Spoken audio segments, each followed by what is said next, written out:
দেশবাসী, আপনারা দেখেন, আমি এইমাত্র গ্লোবাল ইসলামী ব্যাংক মতিঝিল শাখায় গেছি।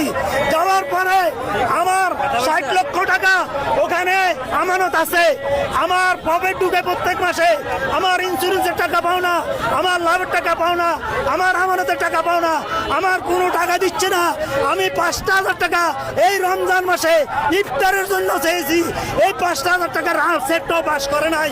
ম্যানেজার আমাকে গালিগালাজ করতেছে, স্টপিজ বলতেছে এবং তার সহকারীরা আমাকে ধাক্কাধাক্কি করতেছে, আমার 5,000 টাকা দিচ্ছে না। আপনাদের কাছে আমার অনুরোধ, আপনারা যদি মানুষ হয়ে থাকেন, আপনারা যদি বিবেকবান হয়ে থাকেন, আপনারা যদি আমাদের মতো অন্তর হয়, তাহলে আপনারা এই জিনিসটা একটু বিচার করেন। এই মাননীয় প্রধানমন্ত্রী, আপনি বিষয়টা বিচার করেন। হে অর্থমন্ত্রী, আপনি বিষয়টা বিচার করেন।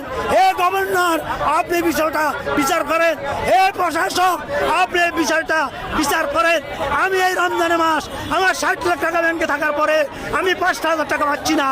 আপনাদের কাছে আমি বিচার চাই, আপনাদের কাছে আমি বিচার চাই।